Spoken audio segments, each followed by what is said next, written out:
and those understandings that in fact have led to greater inequalities, less freedom, indeed less democracy. But now, very briefly, and I use this particularly with undergraduates, so what is it about this neighborhood that you need to really pay attention to? And most of you have heard these statistics, so just bear with me, but they concretize the wonderful rhetoric of 35,000 feet of Jefferson and Bunche.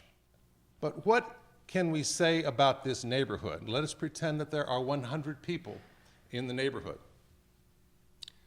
In that neighborhood of 100 people, 57 will be Asian, 21 Europeans, 14 of whom come from the Western Hemisphere, and there will be 8 Africans.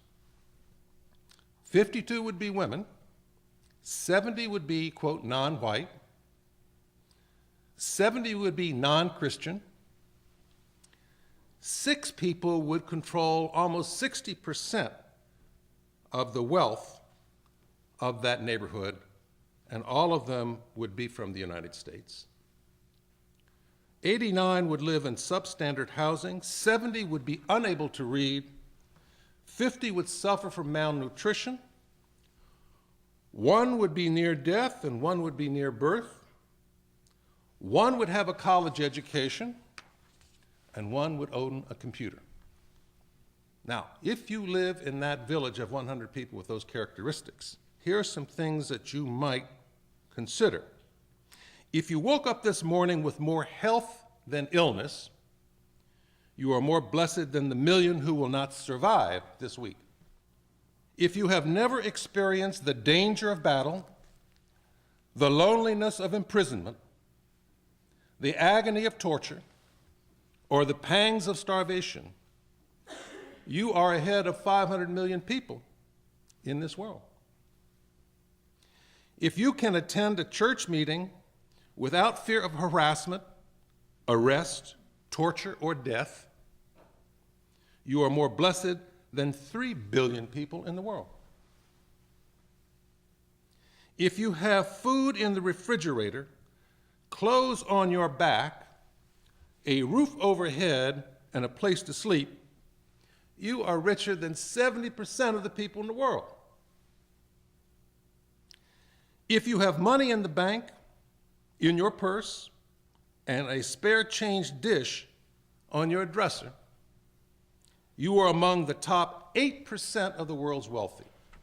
Now, if that's the village, if that's the neighborhood within which we will prepare successor generations, then how do we make sense and how do we make choices about what we should do for whom and why? And that's where the legacy of someone like Ralph Bunche is very relevant today. Bunche's legacy can basically be divided into 3 responses. The first is the need to improve our understanding of global affairs and advancing human rights. So there's a whole section of his life that is focused on that theme. The second involves recognizing the importance of the United Nations. And the third focuses on making morally right choices. Let me take each of those 3 categories to quickly summarize the legacy of Ralph Bunche and its relevance for successor generations in the neighborhood I just described. My father once told me that you have to have a straight stick to know what a crooked stick is. Ralph Bunche devoted his life to trying to create straight sticks. And so his role in writing the United Nations Declaration of Human Rights, that is a straight stick. Now, what a straight stick does in differentiating crooked sticks, it does 2 things. A, it allows you to differentiate right from wrong. And increasingly in this neighborhood I've just described, people get confused of what's right and what's wrong. But even if you do achieve in teaching people what's right from what's wrong, that's just part of the equation. The next part of the equation is you are then obligated and compelled to respond to what is wrong. And that's generally where we lack the courage. So people are great on ethics in differentiating right from wrong, but in terms of, okay, you saw the wrong, what are you going to do? well, at that point, we distance ourselves, etc. So Ralph Bunche, he spent his life trying to come up with these straight sticks along with the demand to act. Unfortunately, that neighborhood I described impacts the choices that we have in our lives, even here in Charlottesville. Now, we know that the essence of freedom is choice. The more choices you have, the more freedom you have. How we go about making those choices, particularly collective choices, goes to the very heart of democracy. If you did not participate in making those choices, your freedom has been diminished, and democracy has been diminished. And that is particularly important to drive home to those people who do not experience the lash of poverty and illness, etc.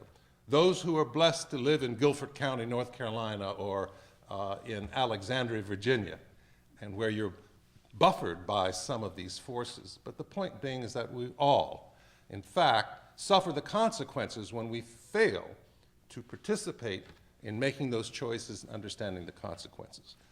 Bunche was about that every single day. I won't go into this whole question on preemptive war and the amount of money and resources that are being allocated to the war in Iraq.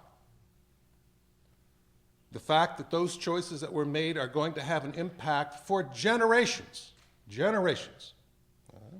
both in terms of their lives directly impacted in Iraq and in the United States, but more importantly, for the people right here in Charlottesville.